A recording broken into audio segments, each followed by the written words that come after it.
Hello दोस्तों, मेरा नाम है अभिषेक और आप सब देख रहे हैं स्टडी विद अभी।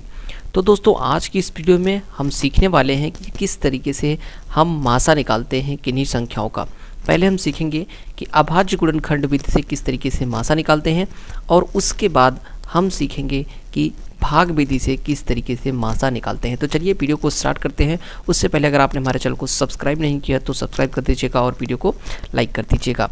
तो देखिए 12, 18 और 42 का मासा किस तरीके से हम निकालेंगे अभाज्य गुणनखंड विधि से। पहले हम क्या करते हैं, अभाज्य गुणनखंड विधि से, अभाज्य गुणनखंड विधि से हम निकालते हैं। ठीक है, किस तरीके से निकालेंगे, मासा निकालने के लिए जितने भी संख्याएं दी रहती हैं सबका अलग अलग हम अभाज्य गुणनखंड करते हैं। ठीक है, कैसे करते हैं आइए देखते हैं। जैसे पहला संख्या है 12, तो 12 को हम लिख लेते हैं। ठीक है, इस तरीके से। फिर इसको पहले 2 से कटेगा तो 2 से भाग देते हैं, 2 छंग 12 कट जाएगा। ठीक है, पूरा पूरा कट जाएगा। ठीक है, जिससे कटेगा उसी से भाग देते हैं। फिर 2 से कटेगा 6 और नंबर से भी कटता है 12, लेकिन हम सबसे पहले 2 से शुरू करते हैं और एक तरफ से देखते चलते हैं 2, 3, 4, जिससे कटेगा काटते चलते हैं। ठीक है, तो 6 आया, 6 को 2 से कटेगा तो 2 से भाग देंगे, 2 तिहाई 6, पूरा पूरा कटना चाहिए। अब 3 आ गया तो 3 केवल 3 से कटेगा, 3 एकम 3, 1 आ गया। जब 1 आ गया छोड़ देते हैं। उसके बाद दूसरा नंबर है 18, 18 को भी ऐसे ही लिखते हैं और शुरू करते हैं 2 से भाग करना। तो 2 9 18 कट गया, अगर नहीं कटता तो 3 से करते, लेकिन 2 से कट गया तो 2 9 18। फिर अब ये 2 से नहीं कटेगा, 9 जो है तो अब क्या करते हैं 3 से काटते हैं, तो 3 त्रिका 9 जाएगा। ठीक है, 3 आया, फिर ये भी 2 से नहीं कटेगा, 3 से कटेगा तो 3 से काटेंगे, 3 एकम 3। जब 1 आ जाता है तो छोड़ देते हैं।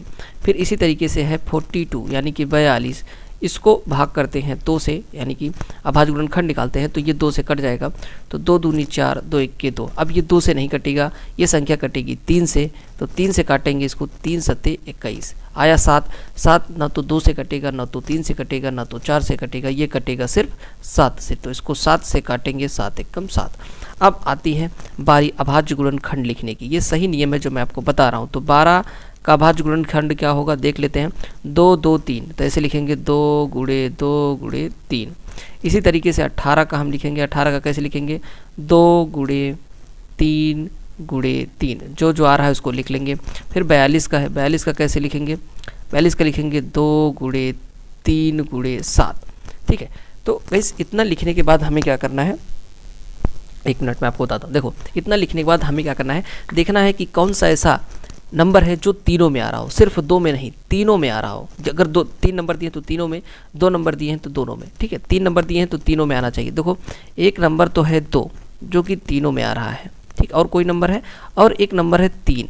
ठीक है, 3 सिर्फ एक ही बार 3, ये वाला 3 आ रहा है। बाकी 2, 3, ये 7, ये सब तीनों में नहीं आ रहे हैं। आ तो रहे हैं, यहाँ भी आ रहा है लेकिन और कहीं नहीं आ रहा है। ठीक है, जोड़ा नहीं बन पा रहा है। तो तीनों में केवल 2 ही नंबर है।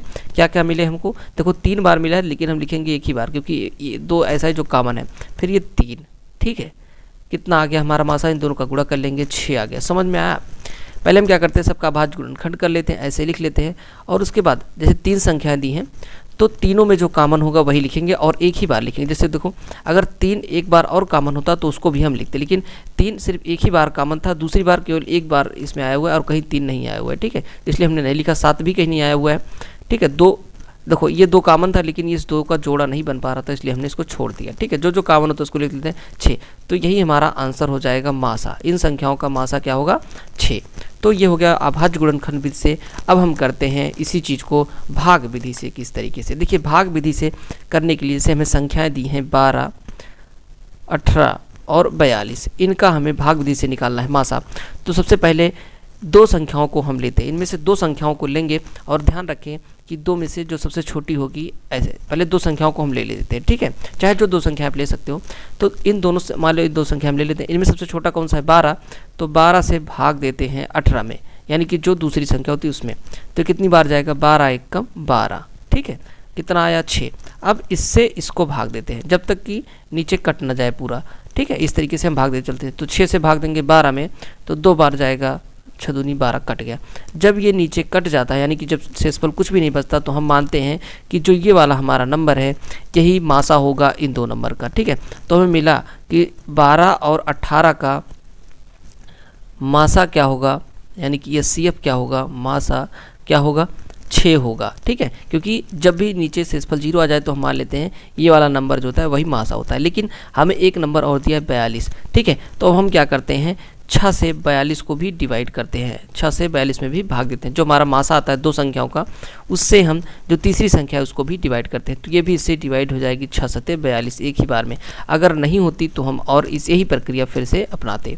ठीक है, तो कट गया 6 सत्ते 42, यानी कि तीनों संख्याओं का 12, 18 और 42 का जो मासा है हमारा कितना आएगा, मासा जो है वो कितना आएगा 6 ही होगा। तो हमने दोस्तों मैंने आपको बता दिया कि अभाज्य गुणनखंड विधि से और भाग विधि से किस तरीके से मासा निकालते हैं। वीडियो अच्छी लगे तो लाइक करना, चैनल को सब्सक्राइब करना। Thanks for watching friends.